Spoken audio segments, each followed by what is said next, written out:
Dando continuidade nas motivações, vamos falar sobre a necessidade fisiológica que é uma das bases para todos os animais, a fome. A fome é ativada quando há uma privação de alimentos em um determinado período. No caso, o tempo varia de acordo com cada ser.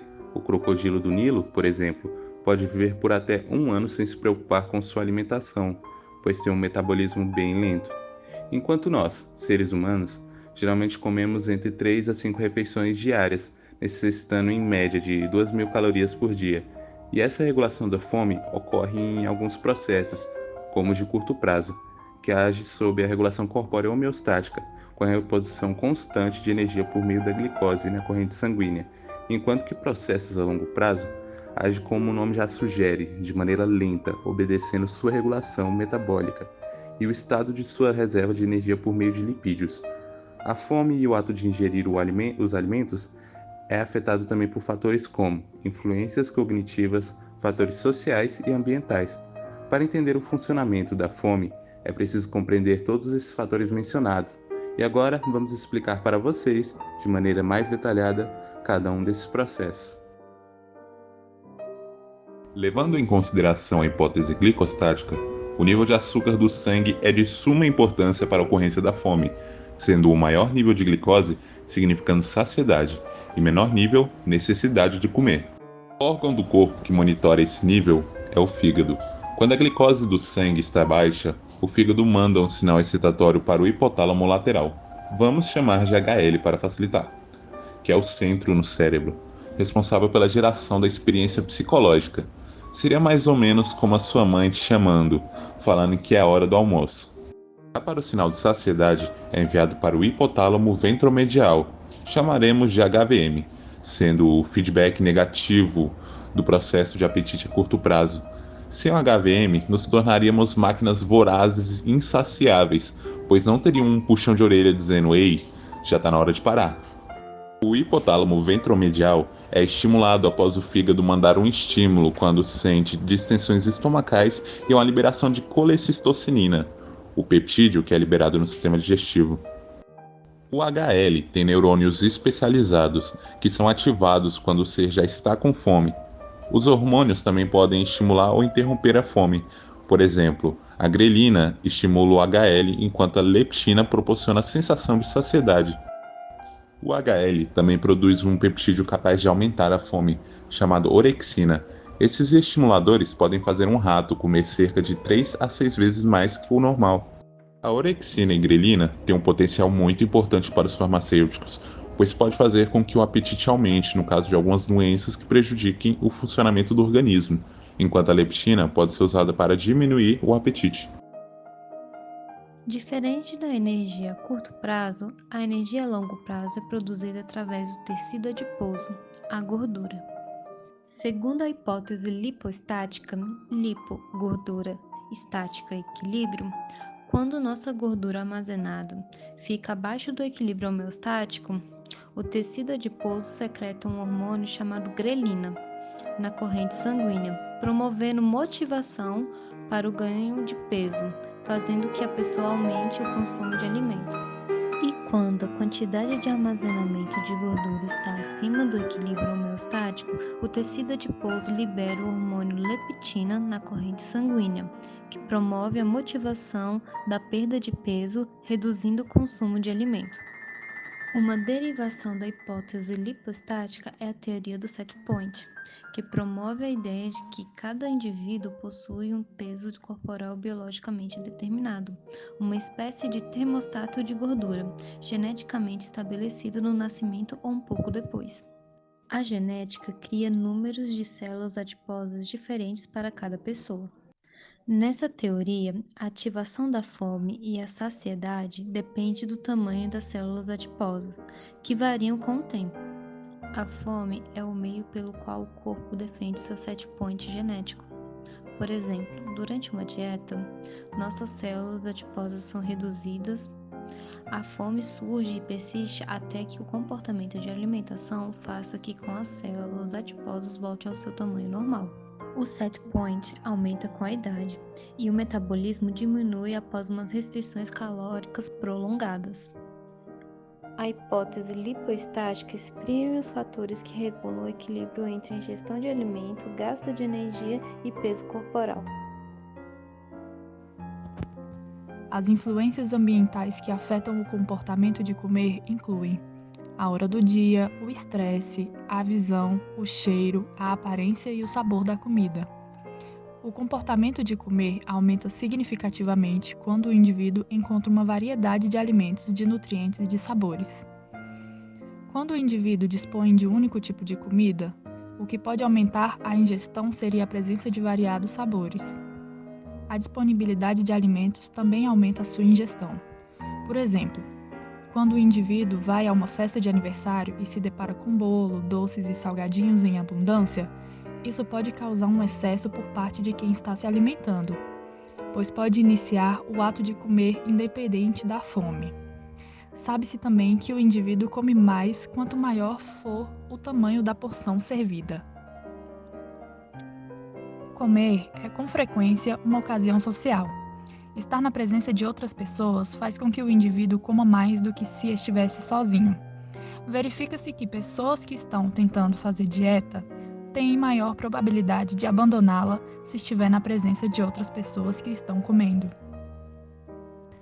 Comer também é importante na vida das crianças, e elas geralmente preferem os mesmos alimentos consumidos pelas pessoas que admiram.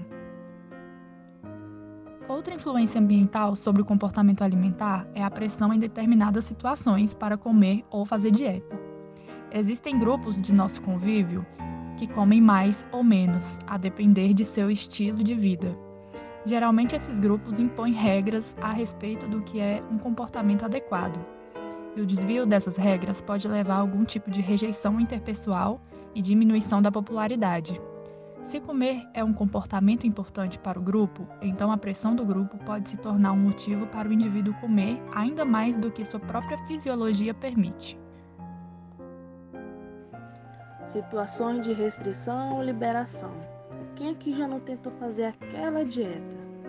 Então, de maneira bastante semelhante ao fato de que as pressões sociais podem interferir na regulação fisiológica e mesmo torná-la sem efeito, também a dieta é capaz de interferir nos guias fisiológicos e anulá-los. Ao fazer dieta, a pessoa tenta trazer o comportamento alimentar para o controle cognitivo, tirando do controle fisiológico, dizendo, por exemplo, dessa vez vou comer somente esta quantidade, ao invés de dizer, vou comer sempre que tiver fome. Entretanto, ao contrário, e com uma boa frequência, a dieta acaba trazendo com que a pessoa cometa excessos alimentares subsequentes.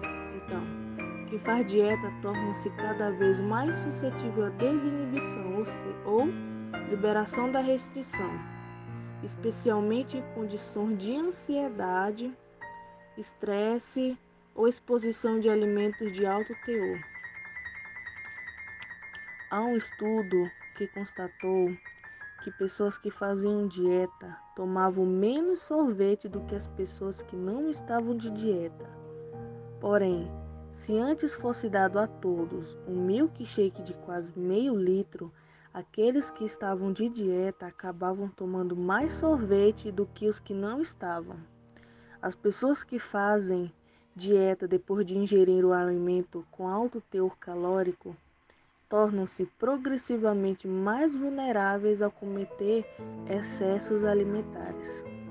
Esse fenômeno, conhecido como liberação da restrição, corresponde a um padrão de cometimento de excessos denominado contrarregulação. A contrarregulação descreve o padrão paradoxal apresentado pelas pessoas que fazem dieta e que comem pouquíssimo quando beliscam, mas que se empanturram depois de consumir uma grande quantidade de aperitivos. Porém, consumir alimentos de alto teor calórico é apenas uma das diversas condições que podem desencadear excessos alimentares cometidos por quem faz dieta. Lembro que eu disse que quem faz dieta torna-se cada vez mais suscetível à desinibição, ou melhor, liberação da restrição? Então, a depressão também pode desencadear a liberação da restrição. Um exemplo: pessoas em dieta que estão deprimidas geralmente engordam, ao passo que pessoas que não estão em dieta, mas que também estão deprimidas, costumam emagrecer. O mesmo padrão se observa em relação à ansiedade. Na medida em que os indivíduos que fazem dieta e que estão ansiosos comem mais do que aqueles que também estão ansiosos, mas que não fazem dieta. O álcool tem o mesmo efeito de liberação da restrição. Vista como um todo, as pesquisas sobre a facilitação à pressão social e a liberação da restrição documentam que o comportamento alimentar pode se afastar da regulação fisiológica rumo a algum tipo de regulação não fisiológica contraprodutiva, tal como regulação social, cognitiva ou emocional. Pelas hipóteses glicostáticas e lipostáticas e a teoria do set point, o corpo defende o seu peso. Porém, em determinadas situações, os indivíduos creem que seus corpos não estão adequados com seus objetivos. Isso faz com que comece um conflito entre a mente do indivíduo e as necessidades fisiológicas do mesmo, com o objetivo de regular o peso corporal. Para isso, ocorre um controle cognitivo dos processos fisiológicos. O sucesso ou fracasso de uma dieta depende do enfraquecimento do seu modo de responder às pistas internas, a sensação de fome, a vontade de comer, etc., e passe do controle fisiológico inconsciente para o controle cognitivo consciente, ou seja, tomar controle de quando, o que e como vai se alimentar. Entretanto, os indivíduos que se encontram em uma dieta estão muito vulneráveis a falhas, especialmente pois os controles cognitivos não têm um sistema de feedback negativo. Isso os torna suscetíveis a excessos, quando determinados eventos inibem os processos cognitivos, por exemplo, o álcool, a depressão, a ansiedade e a presença de outras pessoas. Na definição médica, é descrita como o aumento do peso corporal ao ponto de que pode causar danos à saúde, sendo causada principalmente por fatores genéticos e ambientais, sedentarismo, modos de criação e alimentação, dietas gordurosas, estresse, ansiedade, situações sociais e depressão. Se não for tratada ou prevenida, pode vir a causar uma série de doenças perigosas, tais como problemas cardíacos e respiratórios, hipertensão, diabetes, alguns tipos de câncer, como por exemplo câncer de pâncreas e fígado, e até levar à morte precoce.